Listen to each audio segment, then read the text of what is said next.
pitch offense and all sort of the nuances and the complex schemes that come with that, where do you even, where do you start? Kind of start in the same place you do every week.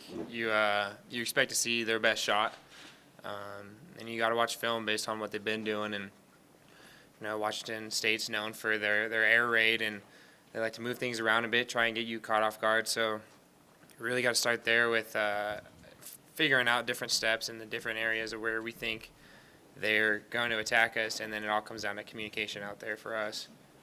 To follow up on that, is there a challenge when you go from, in 1 week, kind of a dual threat running quarterback, RPO heavy offense, to now you're facing an air raid, which is almost like diametrically opposite of an attack?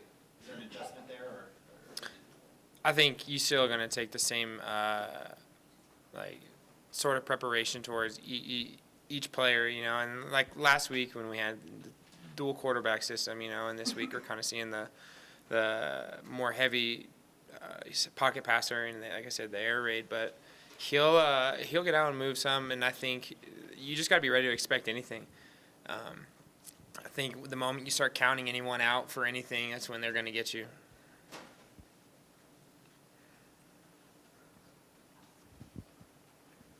Real quickly, can you just talk about your transition this year and how you feel it's gone? It seems like you've really stepped in there and stepped up for this team. So my new role, I definitely took a bit of a learning curve to get there. I think there was you always got to know when you're playing safety what's going on in front of you, and I think coming to play this new position, I'm a greater appreciation for what the guys have to do down there. You take a big beating down there having to take on those lead blockers, those pulling guards, and sometimes it goes your way, sometimes it doesn't. But now I think it is giving me a lot better perspective on where I can expect everyone else to be when I go back playing safety, and when I get reps there, I have a little better understanding, more concrete knowledge of where everyone's going to be. So I think me going to that position has helped me overall, more of like a well-rounded player in that transition, and better off for the team too. To follow up on that, have you had to do anything with your body? Have you been trying to add weight during the season? I know that's nearly impossible to do. Right. They actually asked me to lose weight coming into the season. I've always been a little heavier compared to the rest of the safeties, but when they moved me into this position, they kind of asked me to maintain or lose a little, and that's because I still got to cover. I mean, I'm still playing like a nickelback anyway. And so if I can't cover these Pac-12 receivers, then I be in the wrong spot. What makes this matchup, well, I guess one of the things that makes it so good is not only it's the top team in the South versus a top team in the North, but your guys' strengths lie right opposite each other. They're the top-ranked passing offense. You guys are the top-ranked passing defense. They're the top-ranked third-down conversion offense. You guys are the best against third down. When you look at this matchup, is it as simple as those matchups do you think will determine the game? Or? Well, I think X's and O's are a big part of it, definitely. But I think ultimately when it comes down to it, it's going to be a showdown for sure. They're going to make plays and we're going to make plays. I think really you can expect that from them for sure. And the next best thing to do is move on. Our coaches talk about one play and clear. So if you have a good play, you have a bad play, it's done. Move on to the next one. Because if we start griping on those mistakes or anything like that, if we can't move on, then we're pretty much hurting ourselves. Ryan, Jimmy's kind of developed into an elite pass rusher in this league, 9 sacks, third in the conference. From your vantage point, what has kind of led to his growth this year, and what makes him such an effective pass rusher? I think his time spent both in the film room and with the defense has really helped him. I think overall we've seen our entire defense grow because we've had the opportunity to understand the system rather than just kind of scrape the surface with the knowledge. Understanding the concepts and why we're doing what we're doing helps you get your job done, and then helps everyone else around you. So that's being said for everyone else on the front, or linebackers too, even DBs. If each one of them aren't doing their job, it's not going to work out. So the guys inside of Jimmy, they're doing their job. You get the attention to them and their stunts and what they're working in there, and then same with the middle linebackers, and then it really just trickles on back. So I think Jimmy's success and our defense's success is a culmination of everything. It's everybody. Ryan, none of you guys, at least here, have been in this position before. Are you awed by it, or can you take a business-as-usual type approach for these next 2 weeks? I think it's easy to see where we could get carried away with the different story of this season. That being said, I think our coaches have done a really good job of helping humble us, and I definitely don't see any problems with anyone around people getting carried away personally or in any aspect. So I think that everything's really just going on as it would as if we'd been here before almost. That's kind of how it feels. The confidence is there, so that allows us to play fast, and no one's nervous out there, so it's really working out. When you watch film of Luke Falk, is he as heady and as cerebral a quarterback as you've seen with his decision-making process and those kind of things?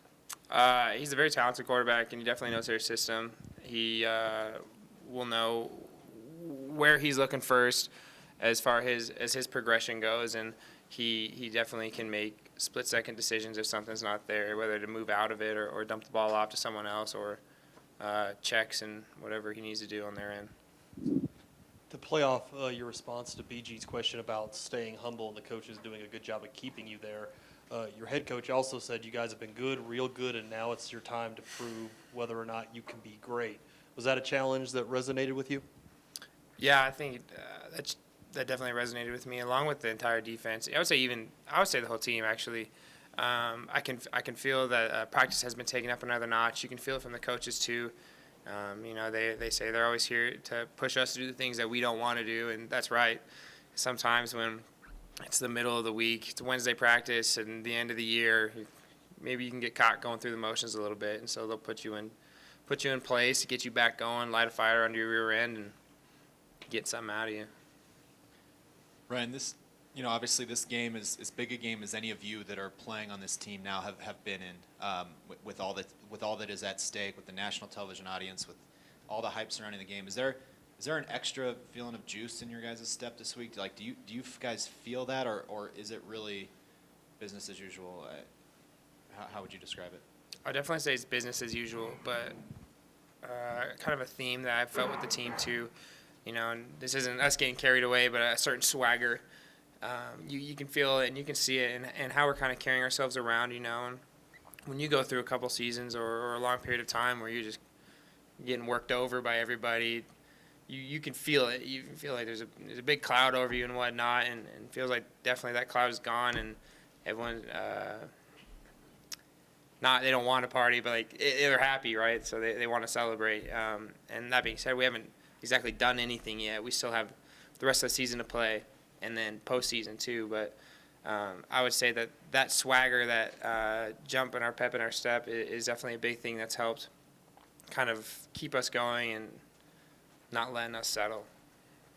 Can you talk about the challenge of their running game and the running backs in general, not just the way they run the ball, but the way they throw to those guys so much? How much of your job this week is really watching those guys? It just depends on the play and the coverage or wherever we're at with that. They like to get the ball in the space, and they can. They have really good ball skills. They're really fast, both running backs and the receivers. And their linemen can get out and they can move too, and when they need to. So really, they're going to keep us honest, and so we have to really be disciplined enough to know our technique and our responsibilities and do our job, do our 1/11th, so that everyone else can do theirs too, and then we can be successful as a group.